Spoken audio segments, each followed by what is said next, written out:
एक हफ्ते से तकरीबन एक हफ्ते से ज्यादा हो गया आजाद कश्मीर के अंदर मुख्तलिफ शहरों में बहुत ज्यादा गर्मी पड़ रही है और इसी के साथ ही दारुल हुकूमत मुजफ्फराबाद के अंदर तकरीबन 5-5, 6-6 घंटे लोड शेडिंग भी की जा रही है। बिजली सस्ती भी हो गई है लेकिन हुकूमत की तरफ से लोड शेडिंग और भी बहुत ज्यादा आवाम की तरफ से शिकायत मौसूल हो रही है। इस बारे में आपकी क्या राय है, क्या कहेंगे? इस पे सबसे ज्यादा जो अमल दखल है वो बिजली सस्ते होने का ही है। अब जहाँ पहले किसी घर में जो है वो पंखा चलता था तो वहाँ आज एसी चल रहा है या कूलर चल रहा है, तो इस वजह से बिजली का जो इस्तेमाल है वो भी ज्यादा हो गया है। सस्ती तो जरूर हुई है लेकिन उसका इस्तेमाल भी ज्यादा हो गया है, जिस वजह से जब जो ही गर्मी की शिद्दत में इजाफा हुआ है तो इसमें ट्रांसफार्मर भी जलना शुरू हो जाते हैं। फिर जो है ग्रिड स्टेशन से ओवरलोडिंग की वजह से ट्रिपिंग भी शुरू हो जाती है। तो ऐसे में महकमा बरकियात है जो है वो वादा से बिजली खरीदता है और उसको अपना जो सिलसिला है वो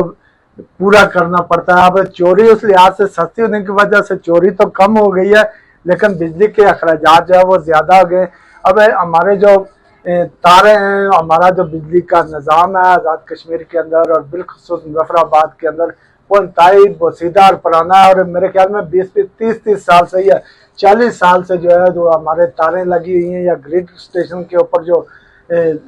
तारें लगी हुई हैं वो उस तरह से जो है वो नई या उनकी अपग्रेडेशन नहीं की गई। और जो ये इस लिहाज से गर्मी के सीजन में या सर्दियों में जब बिजली का इस्तेमाल ज्यादा शुरू हो जाता है तो अक्सर जो है वो ग्रिड स्टेशन से भी वो लाइनें ट्रिप कर जाती हैं, ट्रांसफार्मर भी जलना शुरू हो जाते हैं या लाइनें भी जो बसीदा होकर जो बसीदा है वो गिर जाती हैं। तो ऐसे में महकमा बरकियात जो है अपने जो अखराजात बिजली का उसका पूरे करने के लिए दीगर उनके भी जो मसाइल होते हैं उनके भी काबू पाने के लिए जो चोरी का सिलसिला है और अखराजात को भी मेंटेन करने के लिए जो है वो लोड शेडिंग का सिलसिला जो है वो करते हैं। और पाकिस्तान में किसी जगह इस तरह की लोड शेडिंग नहीं हो रही जिस तरह की के मुजफ्फराबाद के अंदर या आज़ाद कश्मीर के अंदर हो रही है। और आज़ाद कश्मीर में इस वक्त भी जब गर्मी पीक पे पहुंच चुकी है तो लोगों को ज़रूरत है बिजली की, तो वक्फे वक्फे से 4 से 6 घंटे की लोड शेडिंग रोजाना की जाती है। सर आप कह रहे हैं अपग्रेडेशन की जरूरत है, अभी तक पुराना सिस्टम ही, आपको नहीं लगता कि हम आजाद कश्मीर के दारुल हुकूमत मुजफ्फराबाद जो कि एक मेन मरकज है यहाँ पे अपग्रेडेशन अभी तक हो जानी चाहिए? नहीं, आप सिर्फ मुजफ्फराबाद नहीं या ये दारुल हुकूमत की वजह से नहीं, अपग्रेडेशन पूरे आजाद कश्मीर में होनी चाहिए। लेकिन यहाँ पे तो और यहाँ स्कीमें मरतब होती हैं, जहाँ फंड मुख्तस होते हैं और फंड मुख्तस करने के बाद उन पे अखराजात भी होते हैं, लेकिन ये नहीं मालूम होता कि ये फंड या अखराजात कहाँ खर्च होते हैं। कागजी रूटीन में तो ये पूरा किया जाता है लेकिन बस कहें कि हर शाख पे वो मैं आगे में नहीं बोलना चाहता, तो एक तरह से बस माल बना स्कीम चलती है, कोई चेक एंड बैलेंस का वो सिलसिला नहीं होता। और जो अपग्रेडेशन की स्कीमें मंजूर करवाई जाती हैं उन पे अखराजात भी खरीदारियां भी शो की जाती हैं, लेकिन एक्चुअल में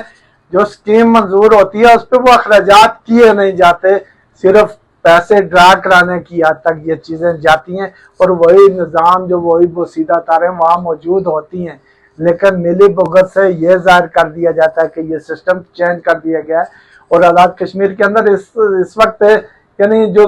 आज 1985-84 में तारें लगी वही लगी हुई हैं और एक लिहाज से वो बिल्कुल उनको पूरी अगर वोल्टेज भी दी जाए तो फिर भी ये खतरा है कि उस वोल्टेज की वजह से भी वो तारें गिर जाएंगी। तो इसलिए जिम्मेदार अदारे जो है या जिम्मेदार अथॉरिटी जो है उनको इस पे तवज्जो देनी चाहिए, नोटिस लेना चाहिए, न सिर्फ नोटिस लेना चाहिए बल्कि इसका जो है वो कोई मुनासिब हल तलाश करना चाहिए ताकि ये जो सिस्टम है अपग्रेड हो। अब जब सिस्टम अपग्रेड होगा